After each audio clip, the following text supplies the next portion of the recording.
ನಮಸ್ಕಾರ ರಿವ್ಯೂ ಚಾನೆಲ್ಗೆ ಸ್ವಾಗತ. ನಾನು ಸೌಖ್ಯ ಗಾಂವ್ಕರ್. ಇದು ಇಡೀ ಕರ್ನಾಟಕ ನೋಡಬೇಕಾದ ಸುದ್ದಿ. ಸಿದ್ದರಾಮಯ್ಯನವ್ರಿಗೆ ಇದು ಅತಿ ದೊಡ್ಡ ಸೆಟ್ ಬ್ಯಾಕ್ ಅಲ್ವಾ? ಕನ್ನಡಿಗರನ್ನ ಬಿಟ್ಟುಕೊಟ್ಟಂಗಾಗ್ಲಿಲ್ವಾ ಸಿದ್ದರಾಮಯ್ಯನವರೇ? ಪಕ್ಕದ ರಾಜ್ಯಕ್ಕೆ ಕರ್ನಾಟಕದ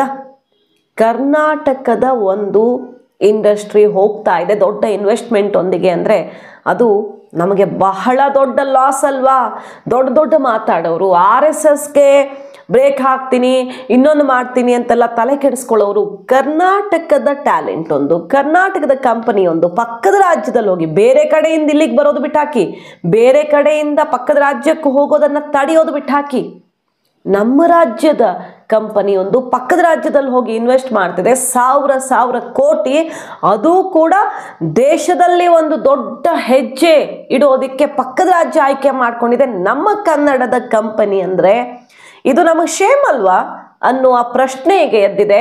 ಸಿದ್ದರಾಮಯ್ಯನವರು ಇದಕ್ಕೆ ಏನು ಆನ್ಸರ್ ಮಾಡ್ತಾರೆ, ಮಿನಿಸ್ಟ್ರುಗಳು ಏನು ಆನ್ಸರ್ ಮಾಡ್ತಾರೆ, ಕೈಗಾರಿಕಾ ಸಚಿವರು ಏನು ಆನ್ಸರ್ ಮಾಡ್ತಾರೆ ಅದನ್ನು ನೋಡಬೇಕು. ಈಗ ಬಿಗ್ ನ್ಯೂಸ್ ಇದು, ಇಡೀ ರಾಜ್ಯದ ಜನ ನೋಡಲೇಬೇಕಾದ ಸುದ್ದಿ ಇದು. ನೋಡ್ತಾ ಹೋಗೋಣ. ಮಿಸ್ ಮಾಡಿದ್ರೆ ನಮ್ಮ ಚಾನಲ್ನ ಸಬ್ಸ್ಕ್ರೈಬ್ ಮಾಡಿ, ನಿಮ್ಮ ಅಭಿಪ್ರಾಯ ಕಮೆಂಟ್ ಮಾಡಿ ತಿಳಿಸಿ. ಎಸ್ ವೀಕ್ಷಕರೇ, ಪಕ್ಕದ ಆಂಧ್ರ ಪ್ರದೇಶ ಚಂದ್ರಬಾಬು ನಾಯ್ಡು 2.0 ಶುರು ಮಾಡಿದ್ದಾರೆ. ಹೇಗೆ ಹೈದರಾಬಾದ್ನ ಡೆವಲಪ್ ಮಾಡಿದ್ರು, ಕರ್ನಾಟಕ ಬ್ಯಾಂಗ್ಳೂರು SM ಕೃಷ್ಣ ಅವರ ಸಮಯದಲ್ಲಿ IT ಹಬ್ ಆಗಿ ಹೆಂಗೆ ಬೆಳೀತು ಅದಕ್ಕೆ ಕಾಂಪಿಟೇಷನ್ ಕೊಡೋ ರೀತಿಯಲ್ಲಿ ಹೈದರಾಬಾದ್ ಡೆವಲಪ್ ಮಾಡಿದ್ರು. ಈಗ ಅಮರಾವತಿಯನ್ನ ಅಂದರೆ ಪ್ರಾಜೆಕ್ಟ್ 2.0 ರೀತಿಯಲ್ಲಿ ಎತ್ಕೊಂಡು ಜಗತ್ತಿನ ಇನ್ವೆಸ್ಟರ್ಸ್ನ ರೆಡ್ ಕಾರ್ಪೆಟ್ ಹಾಕಿ ಕರೀತಿದ್ದಾರೆ.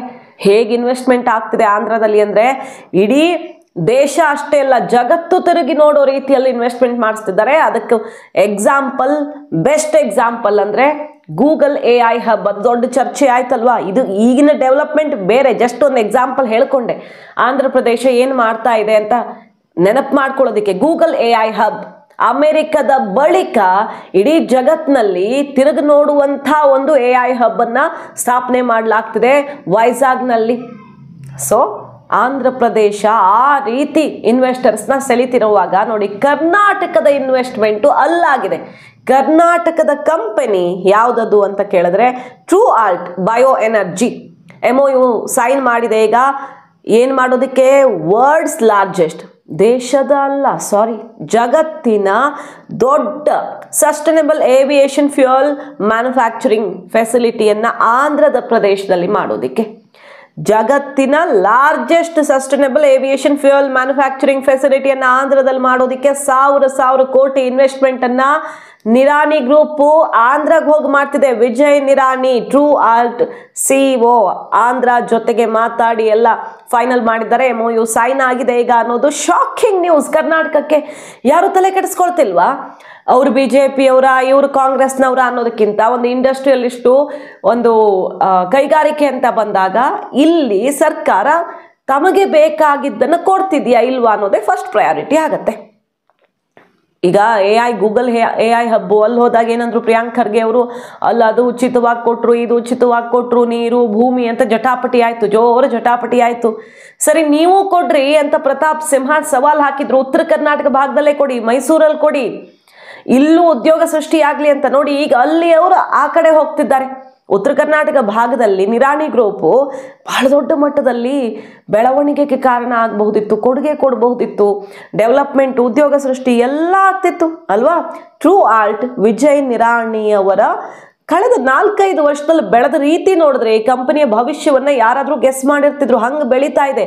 ಈಗ ಜಗತ್ತಿನಲ್ಲಿಯೇ ದೊಡ್ಡ ಸಸ್ಟೈನಬಲ್ ಏವಿಯೇಷನ್ ಫ್ಯೂಯಲ್ ಮ್ಯಾನುಫ್ಯಾಕ್ಚರಿಂಗ್ ಫೆಸಿಲಿಟಿಯನ್ನು ಆಂಧ್ರದಲ್ಲಿ ಸಾವಿರ ಕೋಟಿ ಇನ್ವೆಸ್ಟ್ಮೆಂಟ್ ಮಾಡೋ ಪರಿಸ್ಥಿತಿ ಬಂತು ಅಂದರೆ ಸಿದ್ದರಾಮಯ್ಯನವರೇ ಯಾಕೆ ನಿಮ್ಮ ಸರ್ಕಾರ ಇದನ್ನ ಉಳಿಸ್ಕೊಂಡಿಲ್ಲ ಕರ್ನಾಟಕಕ್ಕೆ?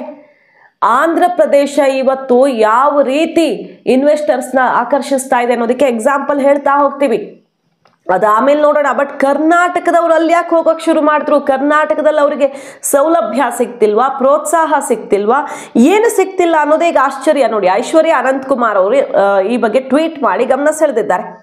ಅನಂತಕುಮಾರ್ ಅವರ ಪುತ್ರಿ ಐಶ್ವರ್ಯ ಅನಂತಕುಮಾರ್ ಅವರು ಹೇಳ್ತಿದ್ದಾರೆ ನೋಡಿ, ಬಹಳ ದೊಡ್ಡ ಕರ್ನಾಟಕದ ಕಂಪನಿಯೊಂದು ಈಗ ಆಂಧ್ರಾಗ ಹೋಗ್ತಾ ಇದೆ. Largest aviation fuel manufacturing unit ಅನ್ನ ಆಂಧ್ರದಲ್ಲಿ ಮಾಡ್ತಿದೆ. ಸಿದ್ದರಾಮಯ್ಯನವ್ರಿಗೆ ಇದು ಗಮನಕ್ಕಿಲ್ವಾ ಅಥವಾ ಲೀಸ್ಟ್ ಬಾದರ್ಡ್ ಅಂತ ಪ್ರಶ್ನೆ ಮಾಡ್ತಿದ್ದಾರೆ.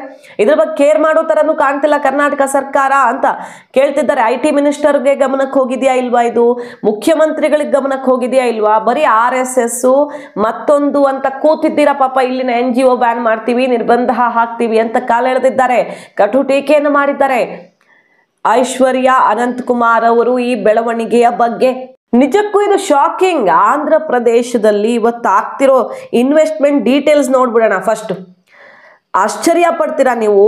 ಜಸ್ಟ್ 3 ವರ್ಷಗಳಲ್ಲಿ, ಬರುವಂಥ 3 ವರ್ಷಗಳಲ್ಲಿ $500 ಬಿಲಿಯನ್ ಇನ್ವೆಸ್ಟ್ಮೆಂಟ್ ಆಂಧ್ರದಲ್ಲಿ ಮಾಡೋದಕ್ಕೆ ತಯಾರು ಮಾಡಿದ್ದಾರೆ. ಮುಖ್ಯಮಂತ್ರಿ ಚಂದ್ರಬಾಬು ನಾಯ್ಡು ಅವರು ಎಷ್ಟು $500 ಬಿಲಿಯನ್ ಇನ್ವೆಸ್ಟ್ಮೆಂಟ್ ಜಸ್ಟ್ 3 years ಅಲ್ಲಿ. $1 ಟ್ರಿಲಿಯನ್ 10 years ಅಲ್ಲಿ ಕಂಪ್ಲೀಟ್ ಮಾಡಬೇಕು ಅನ್ನೋ ಟಾರ್ಗೆಟ್ ಅನ್ನು ಹಾಕೊಂಡಿದ್ದಾರೆ. ಆ ನಿಟ್ಟಿನಲ್ಲಿ ಕೆಲಸ ಆಗ್ತಿದೆ. ಮೊನ್ನೆ ಅಷ್ಟೇ ಅವರೊಂದು ಮಾತು ಹೇಳಿದ್ರು ಇನ್ವೆಸ್ಟರ್ಸ್ ಅನ್ನ ಉದ್ದೇಶಿಸಿ. ಬಹಳ ದೊಡ್ಡದೊಂದು ಸಮಿಟ್ ಆಯ್ತಲ್ಲಿ. ಆ ಕಾರ್ಯಕ್ರಮದಲ್ಲಿ ಹೇಳ್ತಾರೆ, ಮತ್ತೆ ಮೋದಿ ಬರ್ತಾರೆ, ಯಾರು ಹೆದರಬೇಡಿ, ಮತ್ತೆ ಮೋದಿ ಬರ್ತಾರೆ. ಇಡೀ ಜಗತ್ತಲ್ಲಿ ಭಾರತದಲ್ಲಿ ಮೋದಿಗೆ ಸಿಗ್ತಾ ಇರುವಂತಹ ಜನಾದೇಶ, ಜನ ಬೆಂಬಲ, ಬಿಹಾರ ರಿಸಲ್ಟ್ ಬೆನ್ನಲ್ಲೇ ಅವರು ಮಾತಾಡಿದ್ದು ಕಾರ್ಯಕ್ರಮದಲ್ಲಿ. ಇಡೀ ಜಗತ್ತಲ್ಲಿ ಯಾವ ಜನಪ್ರತಿನಿಧಿಗೂ ಕೂಡ, ಯಾವ ಪ್ರಧಾನಿಗೂ ಅಥವಾ ಯಾವುದೇ ನಾಯಕನಿಗೂ ಸಿಗ್ತಿಲ್ಲ ಅಂಥದ್ದೊಂದು ಜನ ಬೆಂಬಲ ಮೋದಿ ಅವ್ರಿಗಿದೆ. ಮತ್ತೆ ಬರ್ತಾರೆ, ಭಾರತದಲ್ಲಿ ಇನ್ವೆಸ್ಟರ್ಸ್ ಸೇಫ್ ಅಂತ ಇನ್ವೆಸ್ಟರ್ಸ್ಗೆ ಅಭಯ ಕೊಡ್ತಾರೆ. ಆ ಕಾರ್ಯಕ್ರಮದಲ್ಲಿ $20 ಬಿಲಿಯನ್ ಕಳೆದ 18 ತಿಂಗಳಲ್ಲಿ ಇನ್ವೆಸ್ಟ್ ಆಗಿರೋದು ಆಂಧ್ರದಲ್ಲಿ. ಜಸ್ಟ್ ಇಮ್ಯಾಜಿನ್ ಯಾವ ರೀತಿ ಆಂಧ್ರ ಶರವೇಗದಲ್ಲಿ ಮುನ್ನುಗ್ತಾ ಇದೆ ಅಂತ. ಕರ್ನಾಟಕ ಆಂಧ್ರ ಕಂಪೇರ್ ಮಾಡಿದ್ರೆ ಅವ್ರು ಇನ್ನೂ ಹೊಸದಾಗಿ ಕಟ್ಟಬೇಕು ಅಮರಾವತಿನ. ಬ್ಯಾಂಗ್ಳೂರಲ್ಲಿ ಆಂಧ್ರ ಎಲ್ಲಿ ಆ ಥರ ಮುಂದಿದ್ದೀವಿ ನಾವು, ಆದರೆ ಹಿಂದೆ ಬೀಳ್ತಿದ್ದೀವ ಅನ್ನುವಂಥ ಅನುಮಾನ. ಯಾಕಂದರೆ ಗೂಗಲ್ AI ಹಬ್ಗೆ ಬ್ಯಾಂಗ್ಳೂರ್ಗಿಂತ ಬೆಸ್ಟ್ ಆಂಧ್ರ ಆಗಿತ್ತ. ಹಾಗಾದ್ರೆ ಅದನ್ನು ಸೆಳೆಯುವಲ್ಲಿ ನಾವು ವಿಫಲ ಆದ್ವಾ ಅನ್ನುವಂಥ ಆಕ್ರೋಶ ಎದ್ದಿತ್ತು. ಎಂಥ ಪ್ರತಿಷ್ಠೆ ಆಗ್ತಿತ್ತು, ಹೆಮ್ಮೆಯ ಗರಿ ಆಗ್ತಿತ್ತು ಬ್ಯಾಂಗ್ಳೂರ್ಗೆ. ಮತ್ತೊಂದು ನಮ್ಮ IT ಹಬ್ಗೆ ನಿಜವಾಗಿಯೂ ಚಿನ್ನದ ಕಿರೀಟ ಆಗಿರ್ತಿತ್ತು. ಅದು ನಾವು ವಿಶ್ಲೇಷಣೆನೇ ಕೇಳ್ಬಂತಲ್ವಾ. ಅಂಥದ್ರಲ್ಲಿ ಈಗ ಗೂಗಲ್ AI ಹಬ್ ಬರೋದು ಬಿಟ್ಟು ಹಾಕಿ ನಮ್ಮ ಕರ್ನಾಟಕದ ಕಂಪನಿ ಆಂಧ್ರಾಗ ಹೋಗಿ ಇನ್ವೆಸ್ಟ್ ಮಾಡ್ತಿದೆ ಅಂದರೆ ಕಣ್ಣು ಮುಚ್ಚಿ ಕುಳಿತಿದೆಯಾ ನಮ್ಮ ಸರ್ಕಾರ ಅನ್ನೋ ಪ್ರಶ್ನೆ ಬರುತ್ತೆ. 2 ಮಿಲಿಯನ್ ನ್ಯೂ ಜಾಬ್ಸ್ ಈ ಪರಿಣಾಮ, ಇಷ್ಟು ಇನ್ವೆಸ್ಟ್ಮೆಂಟ್ ಪರಿಣಾಮ ಕ್ರಿಯೇಟ್ ಆಗಿರೋದು ಆಂಧ್ರದಲ್ಲಿ. ಮತ್ತು ಪ್ಲ್ಯಾನ್ಸ್ ಇರೋದು 5 ಮಿಲಿಯನ್ ಜಾಬ್ಸ್. 3 ವರ್ಷದಲ್ಲಿ 5 ಮಿಲಿಯನ್ ಜಾಬ್ಸ್ ಕ್ರಿಯೇಟ್ ಮಾಡೋದಕ್ಕೆ ಹೊರಟಿದ್ದಾರೆ ಆಂಧ್ರ ಪ್ರದೇಶ ಮುಖ್ಯಮಂತ್ರಿ ಚಂದ್ರಬಾಬು ನಾಯ್ಡು. ಸೊ ನಮ್ಮದು ಡಬಲ್ ಎಂಜಿನ್ ಸರ್ಕಾರ, ನಮ್ಮ ಥರ ಡೆವಲಪ್ಮೆಂಟ್ ಯಾರೂ ಮಾಡೋಕ್ಕೆ ಸಾಧ್ಯ ಇಲ್ಲ ಅಂತ ಹೇಳಿಕೊಂಡೇ ಇನ್ವೆಸ್ಟರ್ಸ್ನ ಈ ರೀತಿ ಸೆಳೀತಿದ್ದಾರೆ. 30ನೇ CIA ಪಾರ್ಟ್ನರ್ಶಿಪ್ ಸಮಿಟ್ ನಡೀತು ಮೊನ್ನೆ. ಅದರಲ್ಲಿ $500 ಬಿಲಿಯನ್ ಗುರಿಯನ್ನು 3 ವರ್ಷದಲ್ಲಿ ಕಂಪ್ಲೀಟ್ ಮಾಡೇ ಮಾಡ್ತೀವಿ, ಅದಕ್ಕೆ ಪೂರಕವಾಗಿ ಇನ್ವೆಸ್ಟ್ಮೆಂಟ್ಸ್ ಆಗ್ತಿವೆ ಅನ್ನುವಂಥ ಘೋಷಣೆಯನ್ನು ಮೊಳಗಿಸಿದ್ರು. ನೋಡಿ ಯಾವ ರೀತಿ ತ್ವರಿತಗತಿಯಲ್ಲಿ ಆಗ್ತಿದೆ ಅಂತ. ಅವರು ಮೊನ್ನೆ ಆಂಧ್ರ ಮಿನಿಸ್ಟರ್ ಪ್ರಿಯಾಂಕ್ ಖರ್ಗೆ ಅವ್ರ ಜೊತೆ ಜಟಾಪಟಿ ಆಯ್ತಲ್ಲ, ಸೋಷಿಯಲ್ ಮೀಡಿಯಾ ಜಟಾಪಟಿ. ನಮಗೆ ನಿಮ್ಮ ಹತ್ರ ಈ ಸೋಷಿಯಲ್ ಮೀಡಿಯಾದಲ್ಲೆಲ್ಲ ಕಿತ್ತಾಟ ಮಾಡ್ಕೊಂಡು ಕೂತ್ಕೊಳ್ಳೋಕೆ ಟೈಮ್ ಇಲ್ಲ. ಇಡೀ ದೇಶ ಕಾಂಪೀಟ್ ಮಾಡಬೇಕು, ಹೆಲ್ದಿ ಕಾಂಪಿಟೇಷನ್ ಇರಬೇಕು. ನಿಮ್ಮಲ್ಲಿ ಪಾಪ ರೋಡ್ ಇಲ್ಲ, ಕರೆಂಟೇ ಇರಲ್ಲ, ನೀರು ಕೊಡಲ್ಲ, ನೀವು ಸೌಲಭ್ಯ ಕೊಡಲ್ಲ ಅಂದ್ರೆ ನಾವೇನು ಮಾಡೋಣ, ಮೊದಲು ನಿಮಗೆ ಆ ಸಾಮರ್ಥ್ಯ ಸರಿದೂಗಿಸ್ಕೊಳ್ಳಿ ಅಂತ ಕರ್ನಾಟಕವನ್ನು ಹೀಯಾಳಿಸಿದ್ರು. ಆಗ ಕನ್ನಡಿಗರಿಗೆ ಬೇಜಾರಾಗಿತ್ತು. ಬಟ್ ಬೇಜಾರಾಗಬೇಕಾಗಿರೋದು ಸರ್ಕಾರಕ್ಕಲ್ವಾ. ಪ್ರಿಯಾಂಕ್ ಖರ್ಗೆ ಅವ್ರಿಗೂ ಜೋರು ಜಟಾಪಟಿ ಆಗಿತ್ತು ಈ ಗೂಗಲ್ AI ಹಬ್ಬು ಬೇರೆ ಬೇರೆ ವಿಷಯಗಳಲ್ಲಿ. ಇಲ್ಲೇ MOU ಸೈನ್ ಮಾಡ್ಕೊಂಡು ಅವ್ರು ಅಲ್ಲಿಗೆ ಹೋಗ್ತಾರೆ ಅಂದರೆ ಅದು ಹೆಂಗ್ರಿ ಅಂತ ಪ್ರತಾಪ್ ಸಿಂಹ ಎಲ್ಲ ಬೇರೆ ಪ್ರಾಜೆಕ್ಟು ಗೂಗಲ್ AI ಹಬ್ದೆಲ್ಲ ಬೇರೆದೆಲ್ಲ ದಬಾಯಿಸಿದ್ರು, ನೆನಪು ಮಾಡ್ಕೊಳ್ಬಹುದು. ಜೋರು ಜಟಾಪಟಿ ಆಗಿತ್ತು.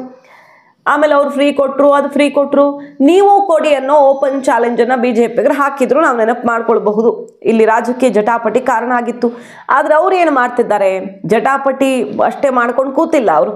ನೋಡಿ, ಅಮರಾವತಿಯಲ್ಲಿ ಕ್ವಾಂಟಮ್ ವ್ಯಾಲಿ ಮಾಡೋದಕ್ಕೆ ಅಲ್ಲಿ ಸರ್ವ ತಯಾರಿಗಳಾಗಿದೆ.